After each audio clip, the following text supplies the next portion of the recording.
How did my family influence me? Probably, I'd say my mother was the most influential. She was the most supportive of my artistic abilities. She, I remember more than once growing up, her encouraging me that when you grow up you should be an artist. So she was the most influential. My grandmother was very supportive. My sisters were too. I think my little sister was the most supportive. Father was supportive to a point, but his viewpoint was, you'll never make a living as an artist, so make sure you got a real job. Although my father was not supportive initially of my becoming a professional artist, it was kind of touching that he purchased the first sculpture that I ever made. My beginnings of artistic abilities, I think that's the question you're wondering about, was evident probably, well, very, very young. I make the joke that when I was old enough to draw on the walls, I think that's probably what I did. I do remember a very pinnacle point in my 12th birthday.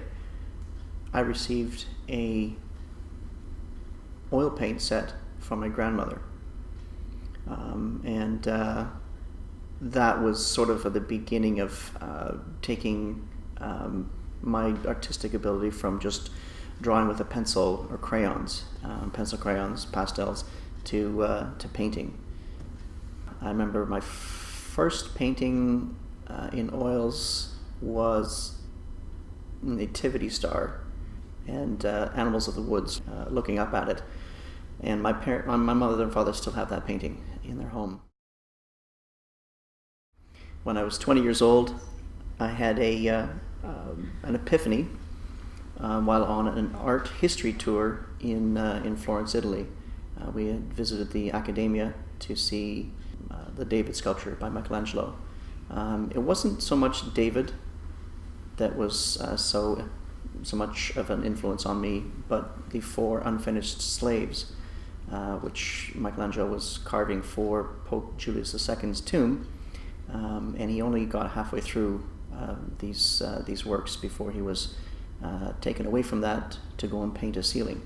So he never got back to finishing these sculptures. But what was the epiphany for me was seeing these half-finished sculptures and realizing in my mind I could see them looking the same way as David did. I was able to complete these sculptures in my head, and that was the epiphany that I realized I had this ability to see inside rock, and came home from that experience and made a considered effort to suss out someone to teach me how to carve stone.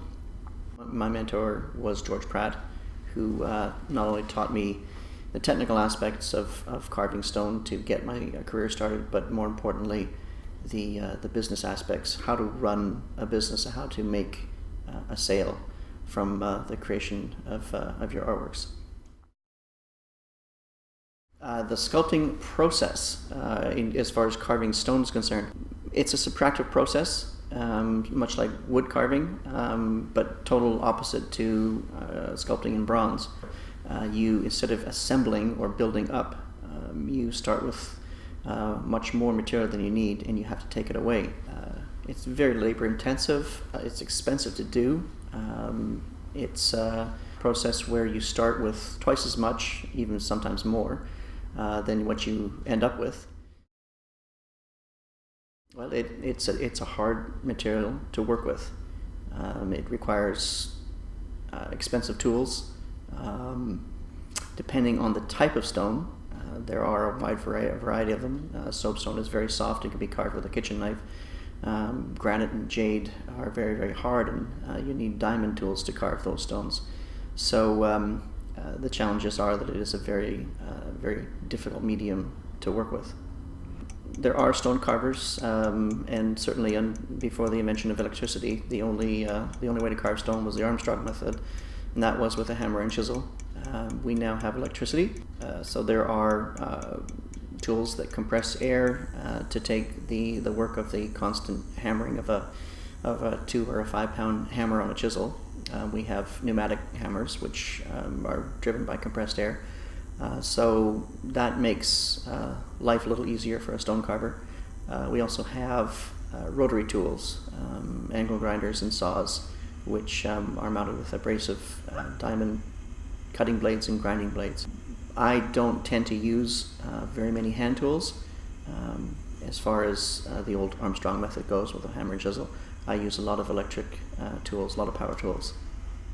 I don't find my office to be all that exciting, so I'm curious as to why people do find that to be so interesting. It's dirty, it's dusty, it's chaotic.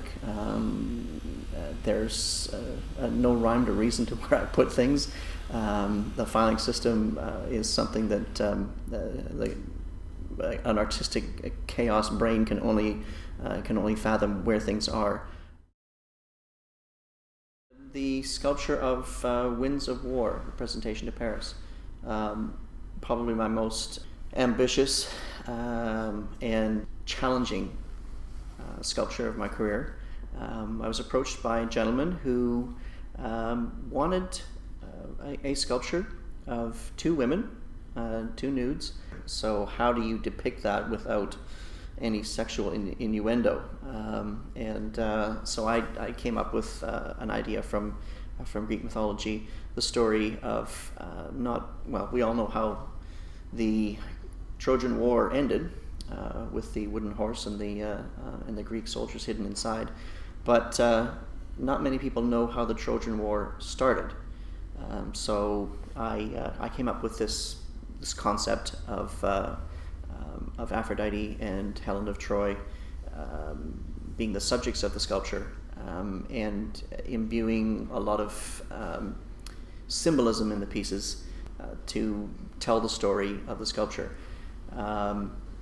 It took 9 months to create, and I remember it was quite a challenge because I had not really figured out that I had to carve in between two women. When you see pictures of it, you'll notice that there are 2 women standing side by side, and more than one occasion, I remember wanting to ask one of them to get up and move to the side of the room so that I could carve one of the gals, but obviously that couldn't be done. So the challenge was how to carve space, the negative space in between the sculptures, in between the 2 figures. So the resulting sculpture was one that the patron was extremely pleased with. He had mentioned that these sculptures had to be the most beautiful women in the world, and I said that's kind of a subjective. You got to give me more than that. I mean, my idea of what's beautiful and what his idea of beautiful could be 2 entirely different things. So he did give me, as far as facial features, the facial features of Angelina Jolie and Jessica Alba. So you can take what you want from the resulting sculpture and see if you can see the influences of those 2 women's in the faces of the sculptures or not. That's there was the impetus for their faces.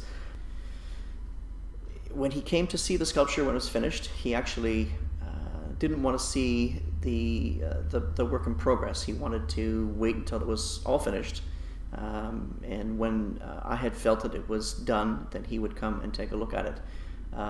And he did, and he was very, very pleased. We stood in front of the sculpture in the studio for about an hour and discussed it, and it became prevalent in his mind, or evident in his mind, that the sculpture was not so much of 2 nude women, but a story that was told in 4 hands.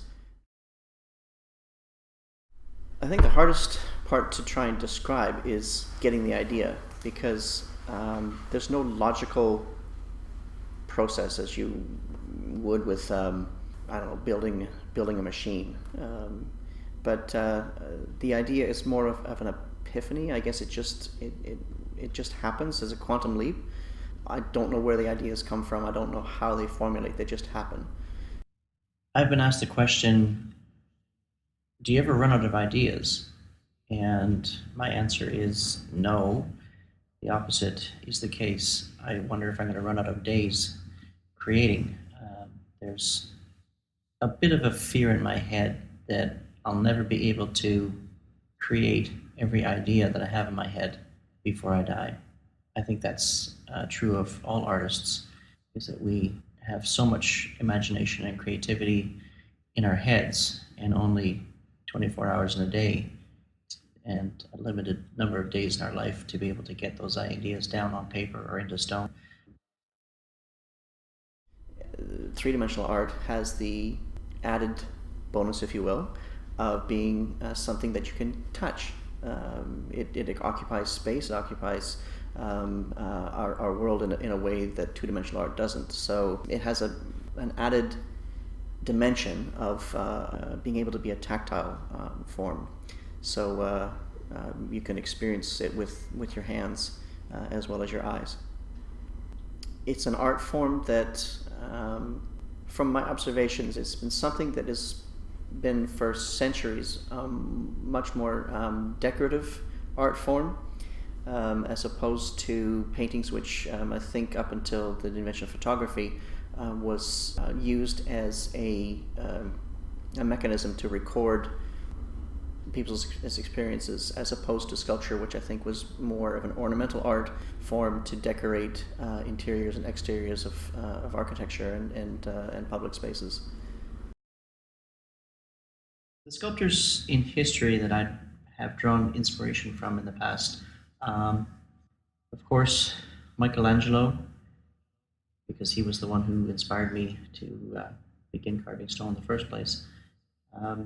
His Pietà in Rome is quite phenomenal. He did that when he was in his mid-20s, and the amount of workmanship in the folds and drapery of the Virgin Mary's robes is absolutely phenomenal. Then there's Bernini. One of his pieces that I very much admire is Pluto and Persephone, particularly how Pluto's fingers are pressing into the flesh of Persephone, and the way Bernini carved the tear coming out of Persephone's eye. She's absolutely distraught that Pluto's pulling her down. Another sculptor that I have admired is Canova, in particular his Three Graces.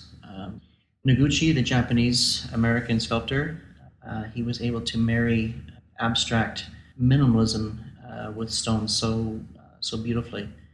And of course Rodin, his emotion that he was able to imbue in his sculptures was actually absolutely very moving to me. Describe my sculpting style. I try to carve as much of the details of a particular subject as I can without sacrificing the flowing, graceful lines, which I think typify my style. I believe my greatest strength is my versatility. You can't put me in a box. I don't stick to one subject matter. I don't stick to one particular style. I love the human form, but I create sculptures of that in many different ways. I do representational styles, I do very abstract styles, and some of my work is halfway in between. I love to do wildlife sculptures. I love to do pure abstracts, but through all these different subject matter, I think the underlying style, if you will, is one where graceful flowing lines are drawn or are created in hard, cold stone. At the risk of sounding corny, I like to try and breathe life in the form of movement into my sculptures. In the last 30 years, I've been able to train my hands to do what it is my mind sees. Whereas when I started out, I felt a little bit like learning how to ride a bike. It just, I was wobbling all over the road. So it's been a long process, but been able to achieve that. And I hope that in the next 30 years, I'll be able to get better.